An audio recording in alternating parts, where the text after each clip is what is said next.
অ্যানিভার্সারির দিন বউকে সাইকেলে করে নিয়ে কে ঘোরে? আমার বর ঘোরে আর কে। একটা নতুন রকম অভিজ্ঞতা হলো বটে আজকে, বিয়ের 19 বছর বাদে। সকালবেলা মন্দিরে পুজো দিয়ে এসে সবার আগে বাবান টুবানকে কেক দিলাম। রাত্রিবেলা দুজনেই ঘুমিয়ে পড়েছিল, ওদের কেক খাওয়া হয়নি।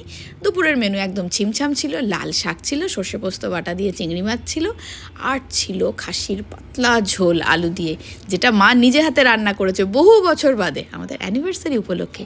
জমিয়ে খাওয়া দাওয়া করে একটু বেরিয়েছিলাম। শফিক আমাকে একটা সানগ্লাস কিনে দিল, তারপরে বললো চল একটু লালবাগ থেকে ঘুরে আসি। লালবাগ তো আমাদের বাড়িতে একদম কাছে, কারণ আমি তো বহরমপুরে থাকি। সোজা চলে গেলাম মতিঝিল পার্কে। ওখান থেকে একটা সাইকেল ভাড়া করে, যেটার ভাড়া মাত্র 50 টাকা আধ ঘন্টার জন্য, গোটা মতিঝিলটা দুজনে ঘুরলাম। এটা একটা আলাদাই এক্সপিরিয়েন্স হয়ে থাকলো, ভীষণ ভালো লাগলো। আর এটা আমার সারা জীবন মনেও থাকবে। বাড়ি এসে সেই গল্পটা বাবিকে করতে, বাবি তো হেসেই কুটিপাটি, হ্যাঁ তোমরা দুজন সাইকেলে করে ঘুরে এলে শেষমেশ। আমার প্রিয় বন্ধুরা আমার অ্যানিভার্সারি কখনোই ভুলবে না, তারা ঠিক সময়ে এসে হাজির। আমরা সবাই মিলে পকোড়া চা খেলাম, খাওয়া দাওয়াটা ডিউ থাকলো, বাবির পরীক্ষাটা হয়ে যায়, হই হই করে কেটে গেল অ্যানিভার্সারিটা, সবার ভালোবাসা শুভেচ্ছা নিয়ে।